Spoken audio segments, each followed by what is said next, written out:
രണ്ട് കഥാപാത്രങ്ങളെ ഒരേ ദിവസം അഭിനയിപ്പിച്ച് അത് നല്ല രീതിയിൽ ഔട്ട് കിട്ടിയെന്ന് സംവിധായകനടക്കം പറയുന്നു. അപ്പൊ അതിനുവേണ്ടി എന്തൊക്കെ തയ്യാറെടുപ്പ് നടത്തി?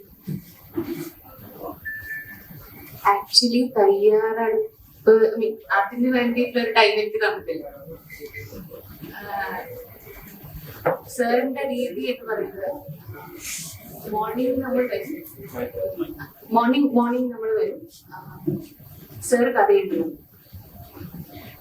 So he'll give me that whatever he had written and he'll tell by heart. ഏതോ പഠിച്ച മനുഷ്യരെ ഇത് പറയും. അങ്ങനെ എന്നെ കൊണ്ട് മഹാഭാരതത്തിലെയും രാമായണത്തിലെയും ഖുറാനിലെ ഹദീസും ഇങ്ങനെ 2-3 സാധനം ബൈ ഹാർട്ട് ചെയ്ത് രാമായണം. അപ്പൊ ഞാൻ ഇതിന് പ്രിപ്പറേഷൻ എന്ന് പറയുന്നത് കാര്യമായിട്ടൊന്നും ഉണ്ടായിട്ടില്ല.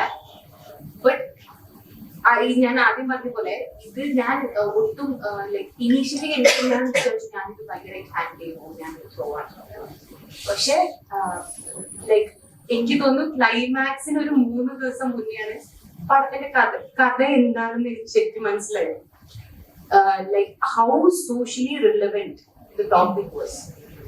ആ ഒരു കാര്യം ഞാൻ മനസ്സിലാക്കുന്നത് ആക്ച്വലി പടം ഏകദേശം കഴിയാറായപ്പോഴാണ്.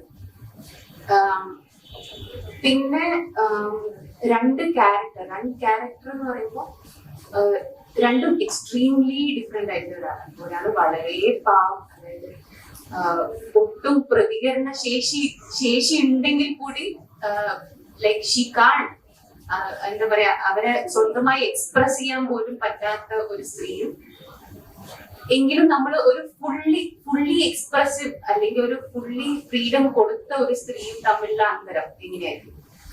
ആ രണ്ട് ക്യാരക്ടറാണ് ഞാൻ പ്ലേ ചെയ്ത രണ്ട് ക്യാരക്ടേഴ്സ്. സോ എനിക്ക് തോന്നുന്നു ഒരു ക്യാരക്ടർ ഞാൻ തീർച്ചയായും ഞാൻ എന്താ റിലേറ്റ് ചെയ്തു. ഞാൻ ഒരു കംപ്ലീറ്റ്ലി ഫ്രീഡം ഉള്ള ഒരാളാണ്.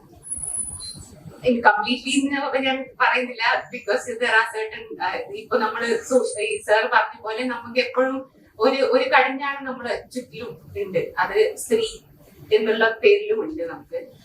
സോ അത് നമുക്ക് വിടാം. കംപ്ലീറ്റ്ലി എന്നുള്ളതിനേക്കാളും ഞാൻ ഡെഫിനിഷൻ കൊടുക്കുന്ന ഒരു ഫ്രീഡം എനിക്കുണ്ട്. അപ്പോ ഞാൻ അതിന് ഇപ്പൊ സാർ പറഞ്ഞ പോലെ ഒരു ഹ്യൂമൻ, അതായത് ഒരു മനുഷ്യൻ എന്നുള്ള രീതിയിൽ മാത്രമേ ഞാൻ ആ കഥയെ അപ്രോച്ച് ചെയ്തിട്ടുള്ളൂ. ഹൗ എന്നെ ഇപ്പോ ആ സിറ്റുവേഷനിൽ അങ്ങനെ ഒരു സിറ്റുവേഷനിൽ ഇട്ട് കഴിഞ്ഞാൽ ഞാൻ എങ്ങനെയായിരിക്കും, അല്ലെങ്കിൽ എനിക്ക് ആ സ്ത്രീയുമായിട്ട് എത്രത്തോളം റിലേറ്റ് ചെയ്യാൻ പറ്റും, അതായിരുന്നു എന്റെ ഹോംവർക്ക്. അതിനേക്കാളും കൂടുതലൊന്നും ഞാൻ കൂടുതലായിട്ട് ആ ക്യാരക്ടറിനെ കുറിച്ച് ചിന്തിച്ചിട്ടില്ല. എനിക്ക് കുറച്ച് ഒരു 60% നീതി പുലർത്താൻ പറ്റിയെന്നാണ് ഞാൻ കരുതുന്നത്. ഫസ്റ്റ് ഇപ്പൊ 2 സിനിമ ചെയ്തു, ഇതിന് ശേഷം ഡോക്ടർ എന്ന നിലയിൽ കൂടുതൽ മുന്നോട്ട് പോകാനാണ് ആഗ്രഹം. ആക്ടർ പഠിച്ചുപോയി. ഞാനൊരു സ്പെഷ്യലിസ്റ്റ് ഡോക്ടറാണ്, ഞാൻ അനസ്തീഷ്യ ഡോക്ടറാണ്. ടൈമില്ല, അതിനിടയില് ഈ കലയോടുള്ള താല്പര്യം കൊണ്ടാണ് കൂടുതലും ഇവിടെ എത്തുന്നത്. നല്ല വർക്കുകളുള്ള രീതിയിൽ വർക്ക് ചെയ്യാനാണ് താല്പര്യം. നല്ല വർക്കുകൾ വരട്ടെ എന്ന് ഞാൻ ആഗ്രഹിക്കുന്നു. ഇതുപോലെ എക്സ്പ്ലോർ ചെയ്യാൻ പറ്റുന്ന വർക്കുകൾ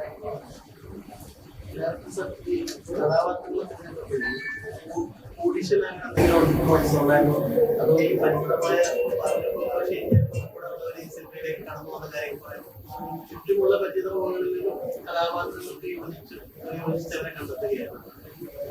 കാരണം ഞാൻ നേരത്തെ സൂചിപ്പിച്ചതാണ് സംഭവം. അതായത് കച്ചവട സിനിമ ഇല്ലാത്ത കലാമേന്മയുള്ള സിനിമ എടുക്കാൻ നടക്കുന്ന ഒട്ടനവധി ആൾക്കാരുടെ ചെറുപ്പക്കാരുണ്ട്. ഇപ്പൊ എറണാകുളത്ത് എനിക്ക് തോന്നുന്നു അഭിനയിക്കാൻ വേണ്ടി വന്ന് റൂം എടുത്ത് താമസിക്കുന്ന 45,000 ആൾക്കാരുണ്ടെന്നാണ് ഞാൻ മനസ്സിലാക്കുന്നത്. സാങ്കേതിക പ്രവർത്തകർ പറയും, അതൊരു യാഥാർത്ഥ്യമാണത്. അപ്പോ നമ്മൾക്ക് അതൊന്നുമല്ല വിഷയം. സിനിമയ്ക്ക് കഥ എഴുതാൻ നടക്കുന്നവര് മറ്റുള്ളവരൊക്കെ ഒരുപാടുണ്ട്.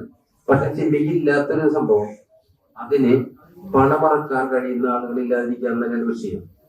അപ്പോ കഥാപാത്രങ്ങൾ സ്ഥിതിയിൽ ഇപ്പൊ നമ്മൾക്ക് ഒരു അനുയോജ്യമായി, ഇപ്പൊ ഉദാഹരണമായിട്ട് നമ്മുടെ ഈ ജാനകിയമ്മ എന്ന് പറയുന്ന സിനിമ, അപ്പൊ വാൽമാഷ് സംവിധാനം ചെയ്യുന്ന സിനിമയിലെ ജാനകിയമ്മ എന്ന കഥാപാത്രത്തെ കുറിച്ച് നമ്മൾ സംസാരിച്ചപ്പോൾ തൊട്ടു മുമ്പിൽ പെട്ടെന്ന് കടന്നു വരുന്നു നസീബത്ത.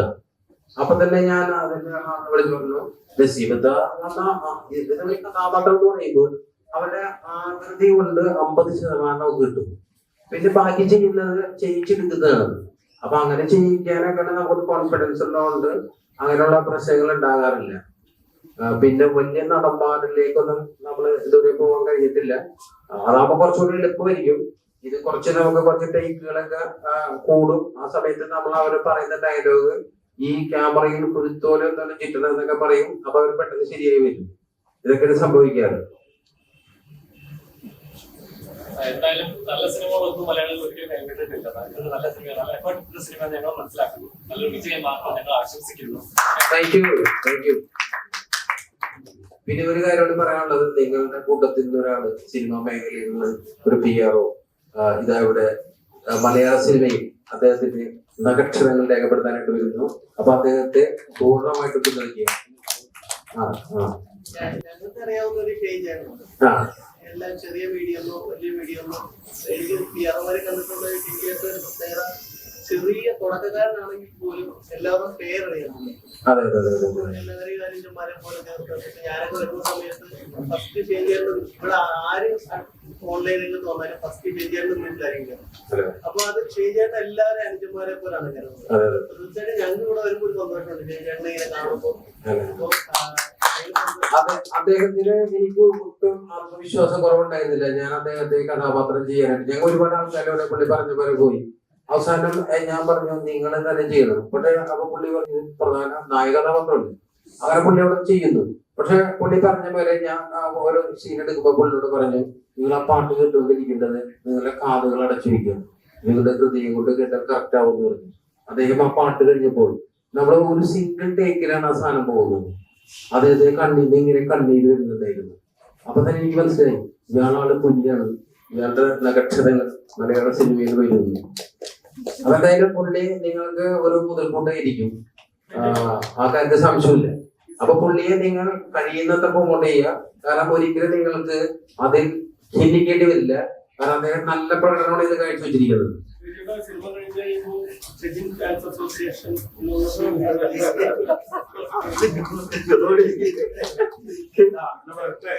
അതെ, അതൊന്നും വേണ്ട. നമ്മുടെ കരിയർ ഒക്കെ അത് വേണ്ടിയിരിക്കും ദൈവം തീരുമാനിക്കും. സിനിമയിൽ ഇപ്പൊ അഭിനേതാവെന്ന രീതിയിലാണോ PR എന്ന രീതിയിലാണോ നമ്മളുടേതായിട്ട് രീതിയിലുള്ള മാനദണ്ഡങ്ങൾ അനുസരിച്ച് പോവുക. അതെ, പാടില്ല ആങ്കർ പാടില്ല ഇല്ലാത്ത ഇദ്ദേഹം ഒരു പ്രശ്നം മാത്രമാണ് എനിക്ക് ഉണ്ടാക്കിയത്.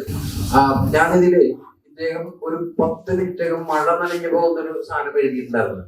അപ്പൊ ഞാൻ മക്കളോട് പറഞ്ഞിരുന്നു ഇദ്ദേഹം ഇങ്ങനെ 10 മിനിറ്റ് മഴ നനഞ്ഞു പോകണം.